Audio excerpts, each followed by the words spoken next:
ನಾನು ನಿಮ್ಮ ಅಜ್ಜಿ ಬನ್ ಎಲ್ಲರೂ ಹೇಗಿದ್ದೀರಾ, ಖುಷಿಯಾಗಿದ್ದೀರಾ ಅನ್ಕೋತೀನಿ. ಖುಷಿಯಾಗಿರ್ಬೇಕು ಅಂತ ವಿಶ್ ಮಾಡ್ತೀನಿ. ಇವತ್ತು ನಾವು ಬರ್ತಿರೋದು ಒಂದು ಕರಿ ಜೊತೆ. ಯಾವ ಕರಿ ಅಂದರೆ ಮಶ್ರೂಮ್. ಸೊ ಅದನ್ನ ಮಾಡೋರು ಯಾರು ಅಂತ ಹೇಳಿದ್ರೆ ನಮ್ಮ ಶೆಫ್ ಇಲ್ಲೇ ಇದ್ದಾರೆ ನೋಡಿ. ಆಯ್ ನೋಡಿ. ಸೊ ಶುರುಗೊಂದು ಬನೇಲೆಯಲ್ಲಿ ಇಟ್ಟು ಅದರ ಸಿಪ್ಪೆ ತೆಗಿಲಿಕ್ಕೆ ಈಗೆಲ್ಲ ಮಾಡಬೇಕು. ಆಮೇಲೆ ಅದಕ್ಕೆ ಈ ಪದೇಂಜಿ ಹಾಕಿ ಬೇಯಿಸಿದ್ರೆ ಉಂಟಲ್ಲ, ಬೇರೆ ಲೆವೆಲಲ್ಲಿ ಇರ್ತದೆ. ನೋಡುವ ಲಾಸ್ಟಿಗೆ ಔಟ್ಪುಟ್ ನಾನು ನಿಮ್ಗೆ ತೋರಿಸ್ತೀನಿ. ಇಲ್ಲ, ಇದು ಸಿಂಪಲ್ ಆದ ರೆಸಿಪಿ, ಯಾರು ಕೂಡ ಮಾಡ್ಬೋದು, ಏನಿಲ್ಲ. ಓಕೆ, ಒಂದಷ್ಟು ಬೆಳ್ಳುಳ್ಳಿ, ನೀರುಳ್ಳಿ, ಟೊಮೆಟೊ ಹಾಗೆ ಪದಿಂಜಿ.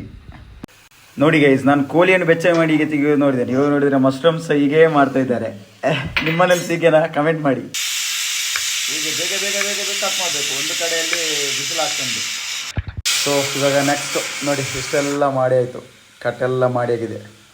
ಸೊ ನೆಕ್ಸ್ಟ್ ಇವಾಗ ಈ ಟೊಮೆಟೊ ಇದನ್ನೆಷ್ಟನ್ನು ಮಿಕ್ಸ್ ಮಾಡಿ ಒಂದು ಬನಲೆಗೆ ಹಾಕೋದು ಅಷ್ಟೇ. ನಮ್ಮ ಕಾಶ್ಮೀರ ಮಸಾಲ ಪಾಡೋದಿಲ್ಲ, ತುಲೆ ಎಂಚ ಕೋರಿ ಸಾರ್ದಲ್ಲಿ ಹಾಕ್ಕೊಂಡು. ಎಂತ ಬ್ರೋ ಇದು, ಎಂಥ ಪದಾರ್ಥ, ಎಂತ ಆಗ್ತದೆ ಗೊತ್ತಿಲ್ಲ. ನೋಡುವ. ಫೈನಲಿ ನಮ್ಮ ಮಶ್ರೂಮ್ ಕರಿ ರೆಡಿ. ನೋಡಿ ಹೇಗಿದೆ ಅಂತ, ಸಖತ್. ಯಾವ ಹೋಟೆಲ್ಗಿಂತಲೂ ಕಡಿಮೆ ಇಲ್ಲ, ಸಖತ್ತಾಗಿ ಮಾಡಿದ್ದಾರೆ ಸಬ್ರೀಶ್. ಟೇಸ್ಟ್ ಅಂತೂ ಆಸಮ್ ಇರ್ತದೆ. ಗಂಜಿ ಜೊತೆ ಊಟ ಮಾಡಿದರೆ ಸಖತ್.